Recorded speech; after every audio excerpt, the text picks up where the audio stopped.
पहले मैं 1 मिनट में अपना इंट्रोडक्शन देना चाहूँगी।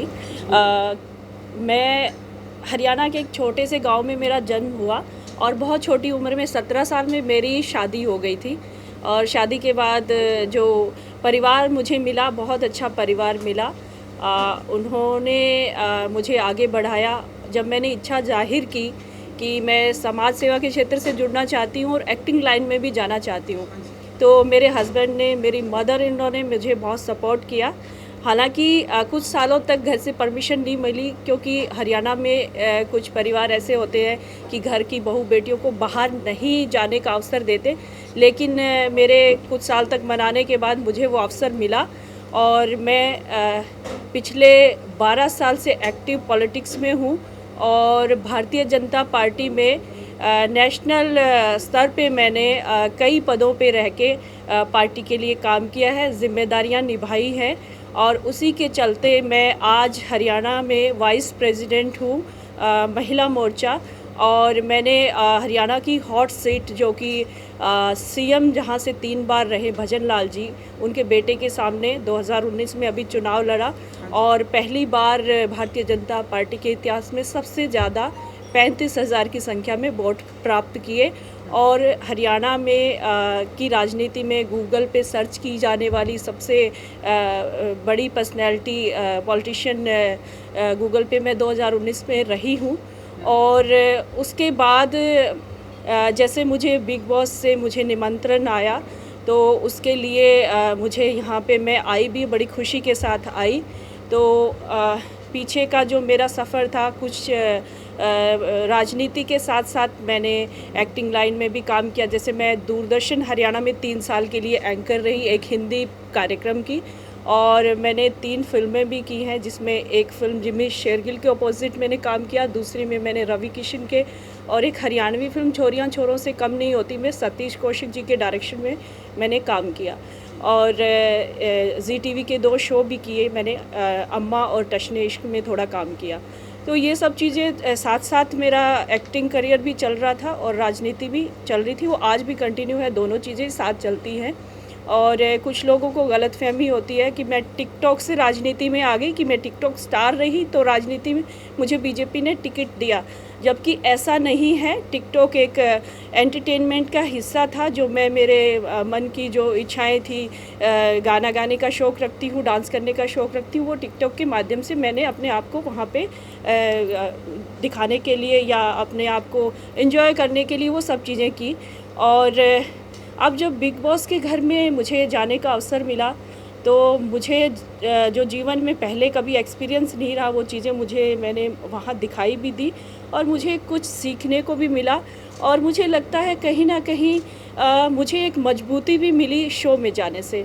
और शो के बारे में अलग अलग तरह की अफवाहें हमने सुनी थी कि पहले से प्लान होता है, कुछ चीज़ें ऐसी होती हैं, लेकिन ऐसा कुछ नहीं है, क्योंकि मैं थोड़ा सा अलग दुनिया से आई हूँ। क्योंकि यहाँ एंटरटेनमेंट जगत के लोग हैं, वो तो वाकिफ़ हैं इन चीज़ों से, लेकिन हमारे जैसे लोगों को ये चीज़ें मालूम नहीं थी। हम विश्वास करते थे कि शो में ऐसा होता है कि किसी को ज़्यादा तवज्जो दी जाती है या किसी के लिए ऐसा कुछ किया जाता है।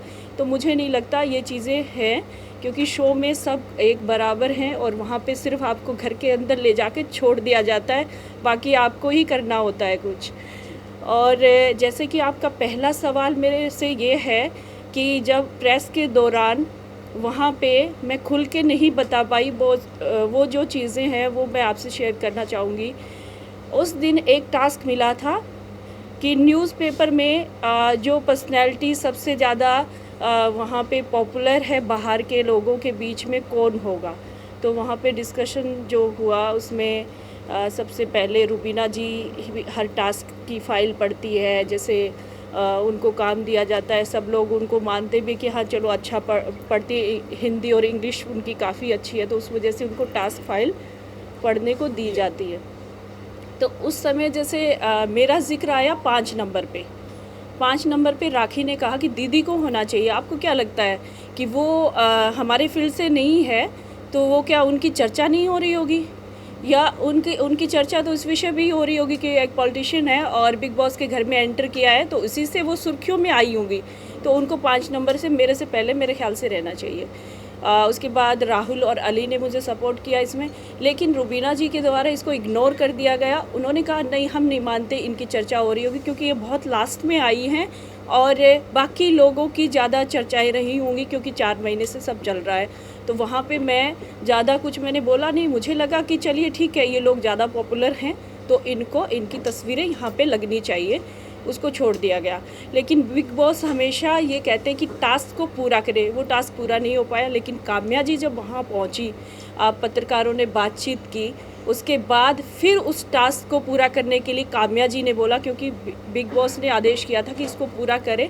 9 लोगों की तस्वीरें थी, 10वां सिर्फ मैं बची थी, तो मेरा फ़ोटो कहाँ लगना चाहिए, काम्या जी ने ये कहा। तो उसमें फिर सब लोग उठ खड़े हुए।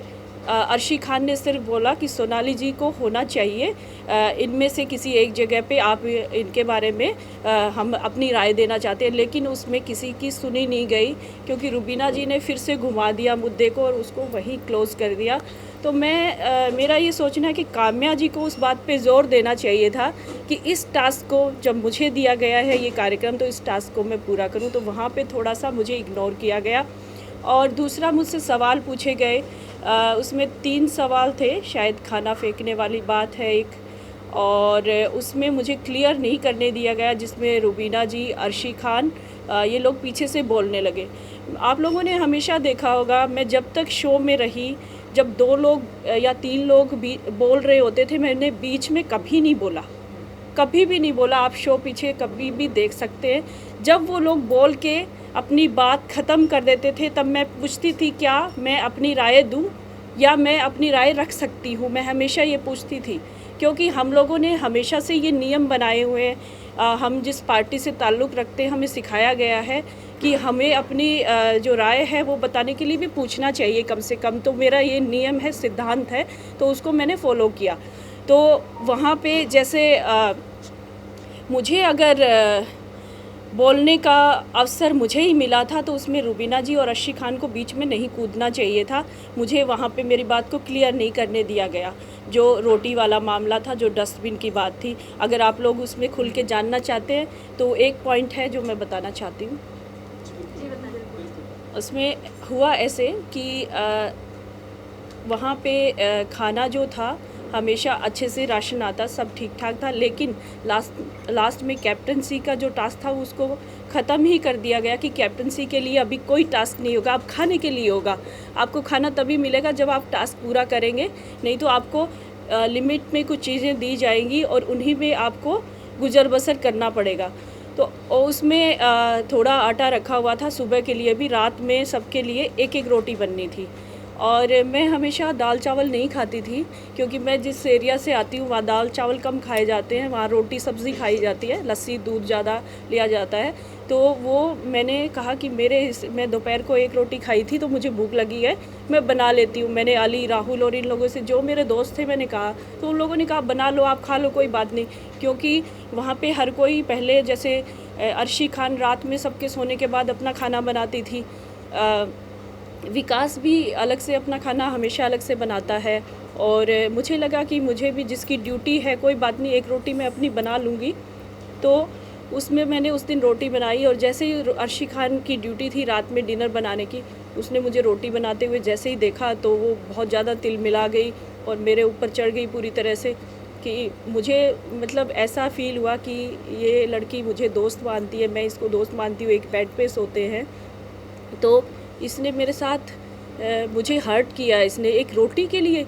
तो दुख होना स्टार्ट हो गया था मुझे, क्योंकि जो भी बंदा या जो इंसान हम रेगुलर लाइफ में देखते हैं, कोई किसी से जुड़ता है, अगर मुझे पानी चाहिए अगर कोई इंसान किसी के साथ जुड़ा है, अगर वो भावुक है, अगर वो अच्छा इंसान है, तो उसके आंसू ज़रूर निकलते हैं।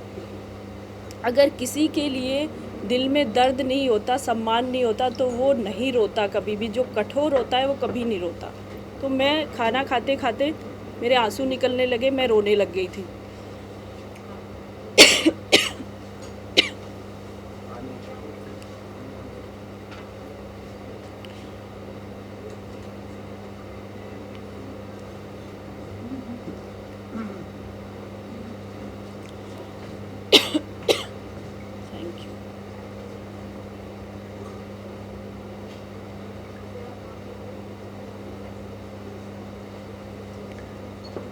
लेकिन अर्शी खान को उससे सब्र नहीं आया कि मैं रो रही हूँ।